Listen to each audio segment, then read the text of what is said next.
The Ringing Cedars, Series 16, Anastasia, Book 1, Vladimir Megar. Her Dear People in Cottages. Anastasia, what do you do all day when you are completely courted by the nearby nature? I work, and I try to help people from your world, which you call those who are in cottages or gardeners. Anastasia talked to me a lot and with enthusiasm about all the possibilities that can be revealed to people who talk to plants. Anastasia especially blinks when she talks about two topics. She talks with enthusiasm and somehow just in love. It is about raising children and people in the countryside. If everything she says about the people who live in the countryside, the importance she attaches to them, then everyone would have to kneel before them. Incredibly, she believes that they also saved everyone from starvation, that they shine good in the souls, that they raise the society of the future. You realize that today's society, in which you live, can learn a lot by hanging out with the plants that grow in summer houses in the countryside. Precisely in the country summer houses, where you know every seedling on your piece of land, and not in impersonal large fields where monstrous and senseless machines are dragged. People feel better working in a country house, and for many it has extended their lives. They get better. And it is precisely the people who stay in country summer houses that can contribute to making society understand how harmful the technocratic path of development is. Anastasia, whether it is true or not, it doesn't matter now. What are you here for? What does your help consist of? She took my hand, dragging me towards the grass. We were lying on our backs, with the palms of our hands facing upwards. Close your eyes. Relax and try to imagine what I'm going to tell you. Now I will find, with the help of my airmen, I will see any of the people in the distance, whom you call people who visit the landing villages.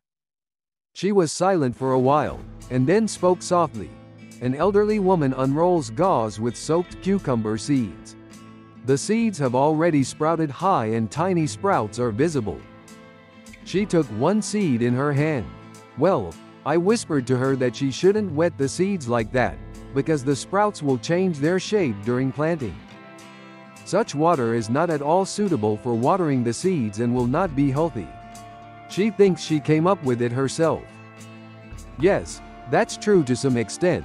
I barely helped her a little in case she didn't figure it out.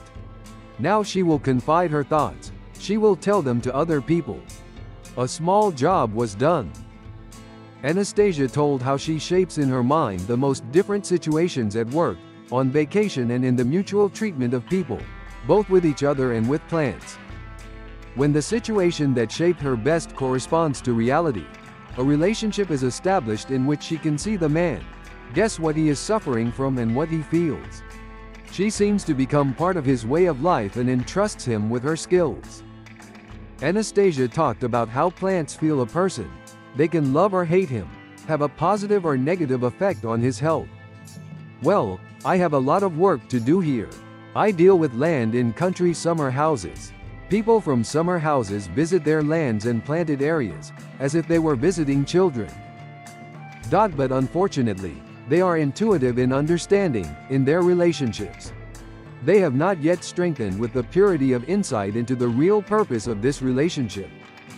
Everything on earth, every blade of grass, every insect, created for man, has its task and is intended to serve man. Many medicinal plants confirm this.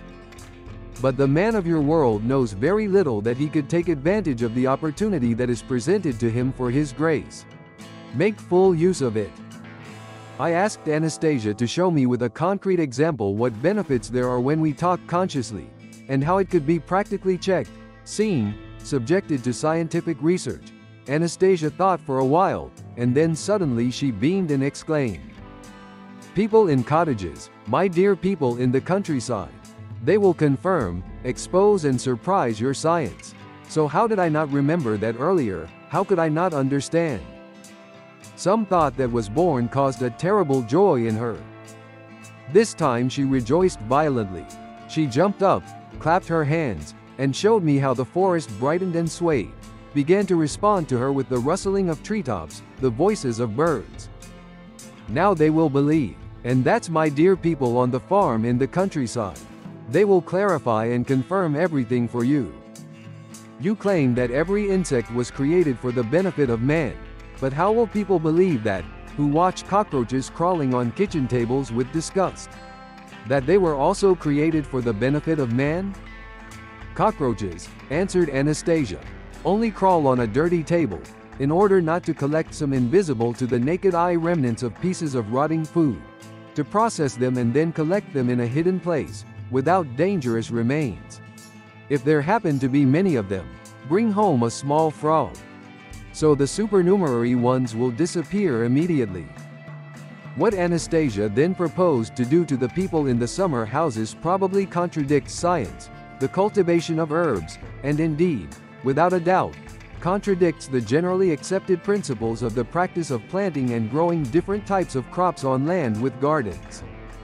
Still, her claims are so grandiose that it seems to me that anyone who has the means should check them out. Much of what she said was already confirmed in his tests by N.M. Prokhorov, Master of Biological Sciences.